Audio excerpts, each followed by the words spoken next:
All right, coming up on today's episode, we gotta wonder who is going to be the QB in Pittsburgh. Russell Wilson and Justin Fields with seen preseason performances. Ain't all that great, but we got an answer for you. Tua and Brian Flores has some words. We'll get into that, as well as can we make a deal?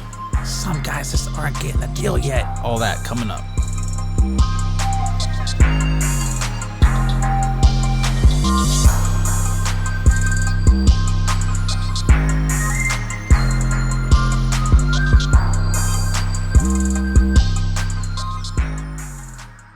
Hello, welcome everybody. This is Sports Talk from the Crib, and I'm your host, Taryn Christian. We got a lot to talk about today, but first, if you're new, be sure to check out the website at sportstalkfromthecrib.com. You can stream the podcast on there. We got new episodes airing every Tuesday and Friday, as well on any streaming platform. It will be available. Check us out on social media, Instagram, Facebook, X, and YouTube. All right, so today, with our first topic, we're going to begin with Tua Tagovailoa versus Brian Flores. Now, Brian Flores is his former head coach. Of course, he has Mike McDaniel. He compared the two recently on a podcast with Dan Le Batard, basically saying, picture it being in my shoes. He was a terrible coach, terrible person, actually. Telling me that I sucked, wasn't good enough, wasn't the right one. I was told that basically every day. Now, you can really argue here, Tua's first 2 years were miserable. They were horrible. We knew there was friction in Miami with those two, especially how Tua came in as a rookie. It was like Brian Flores had it out for him from the beginning.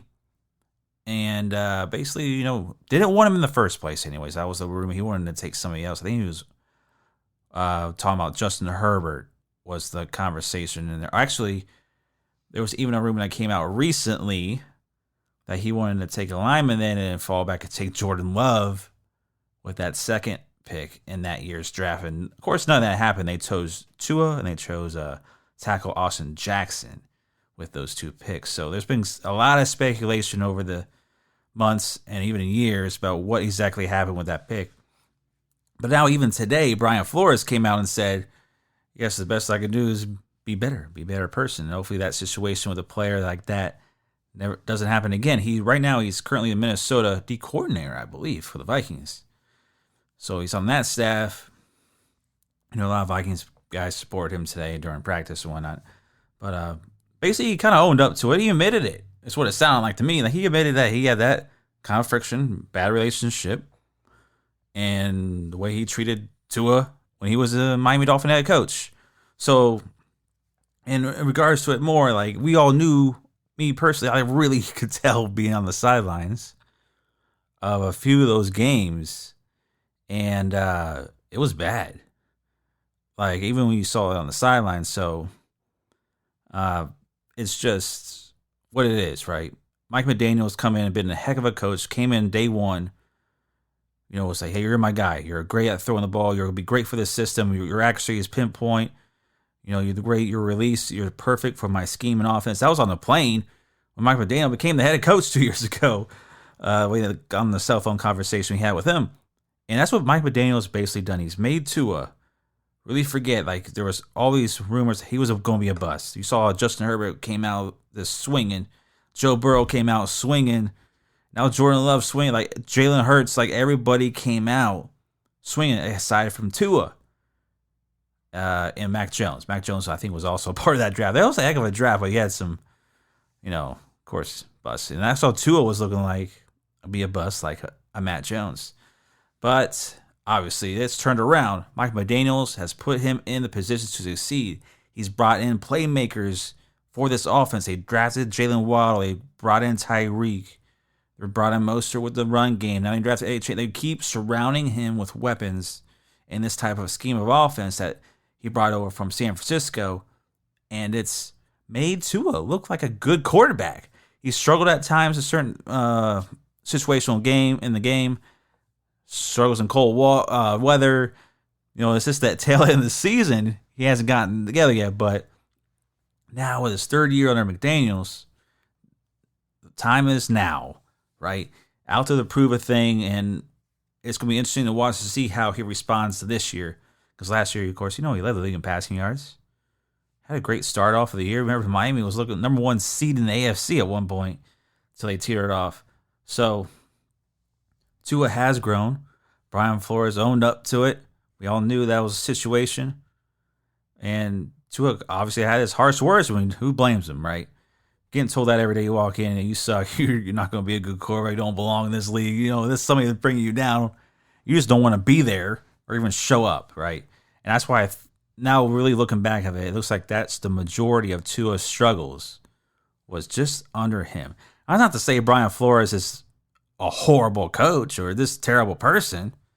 Maybe he's learned from it, can move on. Obviously, you're going to have those strings. It happens probably in every single organization between coaches and players. Happens.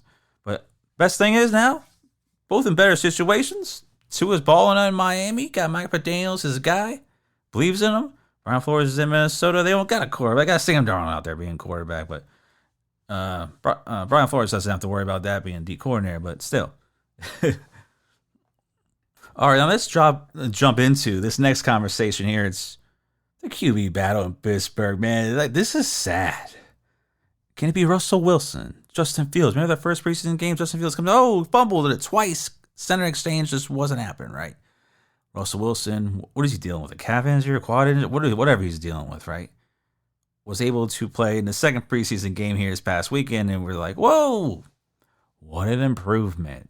Not. Looks like the same guy in Denver that couldn't move. This took a bunch of sacks. He took 3 of them. Was it some of it on the offensive line? Yeah. But as you watch him play again, this check down, reading the wrong receiver, can he read defenses anymore? Or could he just never really read defenses? And it was just the scheme in Seattle. Hand off to Marshawn Lynch, let him do the work. Throw it outside, Jackson or something, let him do the work. I don't know. Really, I'm confused because in Denver he was horrible. Sean Payton, they're paying him what, like $60 million this year just to go away against their cap. They're paying him over $100 million in dead money just to get rid of that guy. He must have been that bad, and you watch him in Pittsburgh, nothing's changed. So what's the deal? Why is everybody saying this is a quarterback competition? Because I don't care about Russell Wilson anymore. He hasn't been good in like 5 or 6 years. Justin Fields, at least, is only 26 years old. At least he has some kind of juice left in him. If the play breaks down, say he can't make the throw, he makes the wrong read, at least he's got legs. He can move out of the pocket and make up for that mistake. Russell Wilson just sits there like a duck and goes down. Or he throws out to the check down 3 yards away. Hey, guy's wide open about 15 yards down the field. Wide open. Nobody near him. I want to throw a little quick, out to the sideline 3 yards, okay? Double it off to the running back behind the line of scrimmage or something, This is what I do. Run these little hitch routes. Oh, the hitch guy? Oh, I can hit that pass. It shouldn't really even be a thought. And Mike Tomlin's a heck of a coach, but if you start Russell Wilson as your quarterback, you're doomed. You are doomed. With Justin Fields, you may be doomed too. But at least I think you got a fighting chance because that division's tough, man. You got Baltimore Ravens. They got a Super Bowl caliber roster. Got a lot of talent. Cincinnati Bengals. Joe Burrow is back. Look out for Cincinnati. Cleveland. Deshaun Watson can at least attempt to be a quarterback again. He's another one. If he can just attempt to be a somewhat good quarterback, Cleveland Browns are a heck of a football team. You know what I mean? They're a heck of a football team this year. Don't count them out. They went into the playoffs with Joe Flacco leading them those last few games and throwing for 300 plus passing yards and touchdowns out the wazoo. So Cleveland's good. Nick Chubb will be back too. He's gonna come out for the injury. Hopefully he'll be good to go. And so yeah. We got to do about Pittsburgh. I know you guys both take a lot of sacks. Russell Wilson's taken 100 of them the last couple years. Justin Fields 99. So they're right next to each other. Combined like 200 sacks over the last few years between them. That's crazy numbers. Bad numbers. Justin Fields leads. I think he's one of the lead fumblers too. But things happen. I will take Justin Fields just because. Who you got? Like That's the other thing about this Pittsburgh offense that bothers me. Got Freeman with the tight end. Okay, he's good, right? Najee Harris, I don't know if he's like good or not good because some games he looks good, but then you look at the stat line, it'd be like 22 carries for like 75 yards or something. And you're like, whoa, man, that's a lot of carries. That's all you got? Because that offensive line is horrific. The offensive line sucks. They're in Pittsburgh. They're horrible. I don't know who's on the right side, but the game I was like, damn. Right guard, right tackle, they're all staying in the space. It's getting worked. Man, like their line is bad. So whoever you put back there is going to be in trouble anyways, because they're not going to have a whole lot of time to throw the ball. So at least with Justin Fields, he can at least escape that a little bit, use his legs, maybe make it a play and some rollouts. You know what I mean? Get him to use his legs. A lot of play action rollouts. Get him rolling out of the pocket. And Russell Wilson can't do that. Russell Wilson can barely move. He's going to be taking sack after sack after sack. The guy's career is over. I said it. It's over. Why bother? They're all on 1 year cheap deals playing for nothing. Is it why you want to start Russell Wilson? Is this just in case Justin Fields ends up being good because he's only 26? You know what I mean? Got to pay him QB money. That still won't happen even if he has an incredible year. I still believe you'll get him at a pretty good discount. Or look into the draft next year or something. They're going to have to get a quarterback if this doesn't work out. I think Justin Fields is the best answer. It should be the only answer. But if things don't go the way they want to this year, especially in that division, you could possibly finish last in this division. That's how good it is this year. And how bad I think Pittsburgh is still going to be in the offensive side of the ball. Because outside of George Pickens, who you have to throw the ball to? Miles Austin? Is that his name? I don't even know. No? We don't even know these guys on that team. Drafted the one guy out of Missouri, I think. I may be messing that up. Troy Franklin. I don't even know if he's on that team. Yeah, I'm thinking of Troy Franklin. Yeah, he's the Denver guy because he came over to play with Bo Nix out of Oregon. Okay, so Troy Franklin was the Denver guy. Roman Wilson is a receiver that they drafted out of Michigan in the late rounds here in Pittsburgh. So Roman Wilson, and you had Calvin Austin. I don't know why I'm thinking Miles Austin the third. It was Calvin Austin the third. But you bring in Van Jefferson, Quez Watkins, Scotty Miller. Like, you got a bunch of C-rated receivers in my book. So that is your receiver core in Pittsburgh. It's not very impressive. So anyways, I'm rolling with Justin Fields and live with it. Whatever happens, just live with it. I'm not putting Russell Wilson out on that field at all. All right, now can we make a deal? That's our next segment here, because we're still talking about where's the deals. CeeDee Lamb still holding out. Jamar Chase still standing out on the field. Not, he's at practice, but he's not practicing. You got Sean Reddick in New York still holding out, saying he's not coming. And the Jets saying, well, you're not going to come here. We're not giving you a contract. So there's a stalemate there. Of course, Dallas, man. It's just everybody. We got Dak and CD. Who's going to get signed? CeeDee Lamb, I believe, is going to be signed. I expected that at the end of this week that CeeDee Lamb, even Jamar Chase, may get his extension. I think these guys are getting done. But can we make a deal? My answer, we're going to go name him now, CeeDee Lamb. Yes. Why not?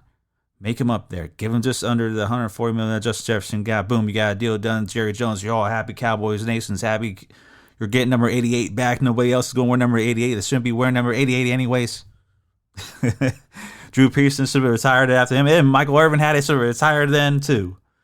But CeeDee Lamb, I believe this deal is getting done at the end of this week. I can feel it. If it's not done at the end of this week, damn, we got to get it done quick. There's no reason for it at all, man. So let's get that done. Jamar Chase. Now, this difference with Jamar Chase that's interesting is that he has 2 years left on that rookie deal still. 2. All these other guys have gotten deals only have 1. Brandon Ayuk still waiting on his. So CeeDee Lamb, Amon St. Brown got his. They had DJ Moore reworked his deal. Getting more. Tyreek had worked his. Jalen Wild got his deal. Okay, you got Amon St. Brown. Who else got the deal done? Like everybody, wide receiver wise, seems to be getting the deal done. But CeeDee Lamb, Jamar Chase. So T. Higgins was franchise tagged in Cincy. He didn't get a long term deal, but I expected him to be the free agent next year. So Bengals, you get. I would just, even though the price keeps going up and up and up and up, why not just get it done now? Get Jamar Chase up there, even if it is a little bit better than Justin Jefferson. Secure their deal and an extension. So to this one, I'm saying yes to this too. I think even though the owner has been so stingy over years about giving his guys money and doing contracts too early, but he did with Joe Burrow, and I think now he's like, yo, I know he's old, but man, just secure the bag with Jamar Chase right now. I'm not waiting another year to get this done. Even though he does have 2 years left, I get it. But let's get that one done. I believe it's getting done as well. I expect that to be done by the end of the week, too. Now, Dak Prescott. I'm saying no to this one. Can we make a deal? No. Because if I'm Dak Prescott, I'm not signing nothing at all. I don't care if it's fully guaranteed. I don't care if it's whatever contract you want to offer me. I mean, if it's like a 5-year, $300 million of guaranteed money, I'll be like, oh, I'm signing. But, if it's not like that, because can't franchise tag him. He's an unrestricted free agent. If I'm Dak, I'm saying no regardless, because I don't trust anything that's going on. It's going to be my head coach, Mike McCarthy. I don't really like this guy. I don't know if that's true or not, but Mike McCarthy is, to me, it's not a good head coach, but that's a different story. We're talking about Dak Prescott. I think it's a no deal. Before the season. If it does happen, that'd be shocking, I guess. But anyways, I'm saying no to Dak Prescott. Now, Brandon Ayuk is the other name that keeps floating around Pittsburgh in the trade talks. Supposedly there's a deal done for that and a contract worked out. But Brandon Ayuk hasn't signed off on that. Now, if you're San Francisco, I'm re-signing him too. I think this deal gets done. I believe from the beginning, I expected Brandon Ayuk to get his extension with the San Francisco 49ers. Now, if a trade does happen, to me, they do not go for Super Bowl contenders. It's an important part of this team. Way more important than people think. And the numbers really back that up, man. This guy's getting over 14 yards at a reception. Per target. Like, he's getting that much yards. And he's catching it and doing everything he can with it too. Like, the guy scores, he gets open, he's great in the run game. He's out there blocked for McCaffrey, man. It's hitting people back. It doesn't matter who you are. So I believe all three of these wide receivers, yes, the deals are going to get done. And it's just a matter of who breaks first out of these three. Because these three are going to be pushing for that Justin Jefferson. They're going to be at the top. All three of them. It's just a matter of who slots where. If CeeDee Lamb can get his done, Jamar Chase may be, I think CeeDee Lamb's just going to be just under Jefferson. And then you have Jamar Chase maybe right at Jefferson money or slightly above it. And then Brandon Ayuk's got to be in that fourth spot. I think that's probably why a lot of these teams are holding off, because they're waiting for that domino effect. And they haven't really gotten it because there's too many wide receivers want money at the moment. Yes, a lot have gotten done, but everybody's seeing who's getting 35 mil annually, who's going to get that 40, who's getting 38, like 32, who's all in that range. And there's a lot of guys. Tyreek's getting his double down for 30 million. He got his all guaranteed now. So you look at even him, like, who are we slotting these guys in at? You know what I mean? So I think that is why a lot of this wide receiver stuff is this. These guys in particular aren't getting done yet. That's why they're holding out, man. They know they're in the great position because their teams desperately need them to win. And they can get as much money as they probably can out of them. And especially if the season starts, this goes for all three of them. They don't have their guy out there. Who's looking bad now? All right, that's going to do it for today's episode. I want to thank y'all for joining me here on Sports Talk from the Crib with your favorite sports host, Tanner Christian. Remember, new episodes are airing every Tuesday and Friday, and it's available on all streaming platforms. Check out the website, sportstalkfromthecrib.com. You can stream the podcast on there as well.